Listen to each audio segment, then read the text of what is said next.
for doubles, so a lot of exciting racing for the women. The Italians of Marianne and Oberhofer are leading, and there's some pretty big gaps between these sleds. One in part because the track is really long, so like on shorter tracks you'll have shorter increments of time, but when the track is really long like this, you'll have longer amounts of time in between. So Italy leading ahead for the women, so we'll have to see with this next run, but it's still just a beautiful day. I know the sun isn't right here, but it's because they have to make these shades to help protect the earthly refrigeration system. So, but if you look behind, it's just blue skies, it's stunning and just so fun. So we have about 30 minutes of a break before we get back on top for the men's doubles run. So, but I grabbed someone.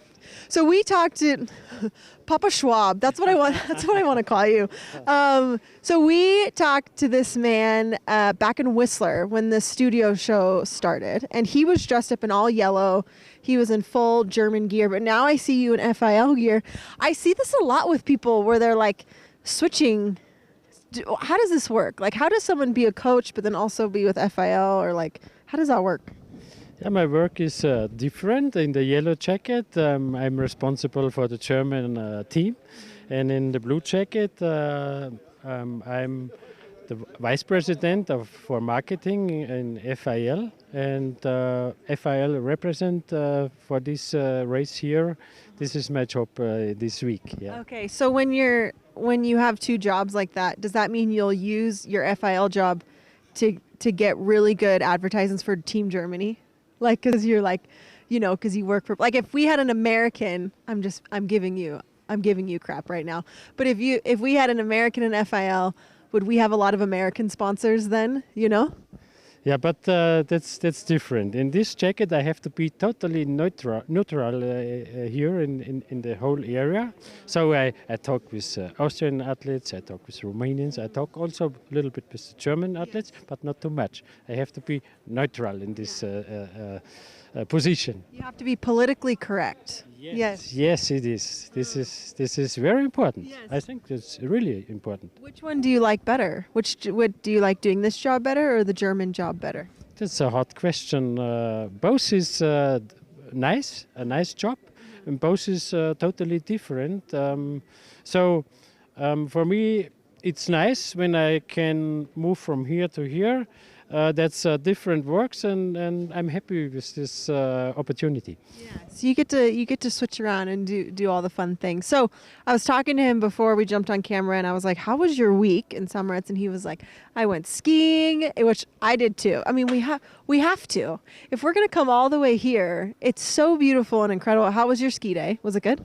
First of all, I have a very strong work with my He's really busy. He was really busy. He only skied for a little bit, but when you did ski for the little bit, how was it? Okay.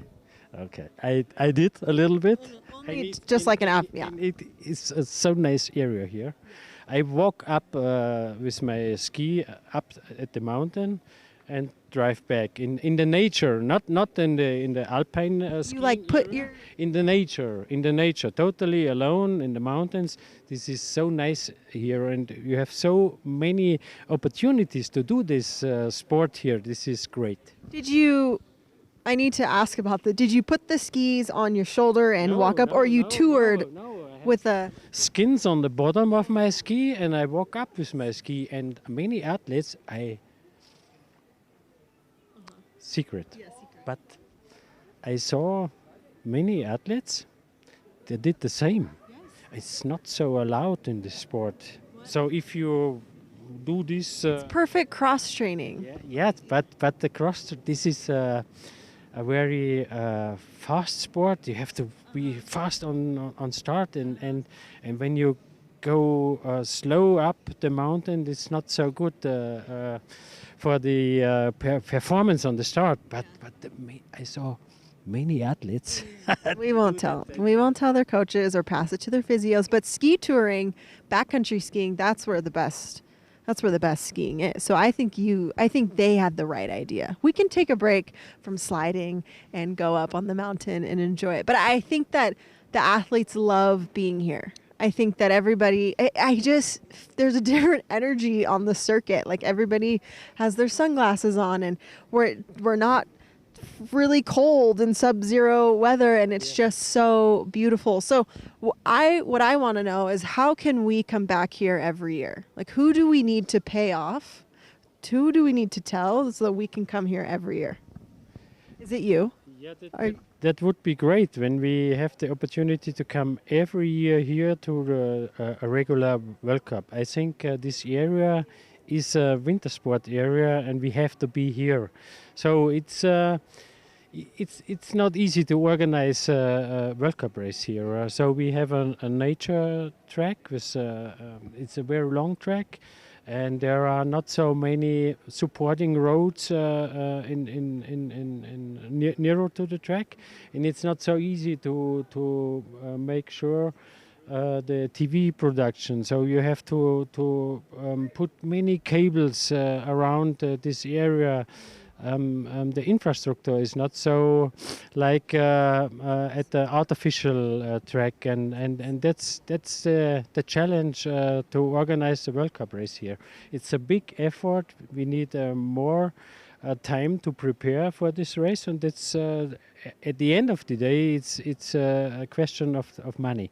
But we have to support this race organizer what we can, and make it sure that we come back every year here to this nice St. Moritz area. So you tell everyone that I will come personally, help set up all the TV things. I'm sure all the TV people will hear this and be like, yeah, right. But I just think you can tell them where it's all hard work. I will come in my own time and I will help set this up, because we should be here every year because it's so beautiful here. And it's just a work of art. Like, the track really is unbelievable. So you slid here when you were an athlete, right? What was this one of your favorite tracks? That was one of the favorite tracks. So our start position was a little bit higher than today, but the challenge is the same. It's a natural track, and it's different to slide an artificial track. And sometimes it's very hard to slide here, but this is the challenge of our sport. This is nice, and I think the athletes like that. Yeah. I think it brings a different type of sliding to the sport, and it's just fun. It's different. Do you have a favorite curve? I know they name all the curves such fun names like Shamrock and Telephone and Bridge. Do you have one that you remember was your favorite? Yeah, my favorite was Gunter Sachs curve. So when you slide in the Gunter Sachs, there is in the first part of the curve is the elevation not so hard, and in the middle from the curve it's going down, and when you slide in and the curve go down, then you have the feeling you fly. There are no G-forces. It's really like a fly. And you saw today a lot of mistakes out of Gunter Sachs. The reason is you have no contact with the ice. You fly a little bit. And if you're not flying the right direction, then you have some problems. This is the German secret. The amount of medals that this guy has won and the amount of success that he had in his career. If you just gave out the German secret to Gunter Sachs, so we'll have to replay this for all the athletes so they know how it works. So we're going to show you a little bit about what can make this track difficult. So we went up previously to women's and double start, and we got a good look at the start. And it's such a cool, at the double start that they have now, they had to put this, like, the start in the ice. Yes. And it's not like the handles are just there, right? They had to put this like metal grate into the ice. Yes. Which I thought was just so fun that they had to like make it. So we have a little bit more about it and showing you kind of what it's like at the start and like what they're working with as to how to get down this track. So here's a little bit about it.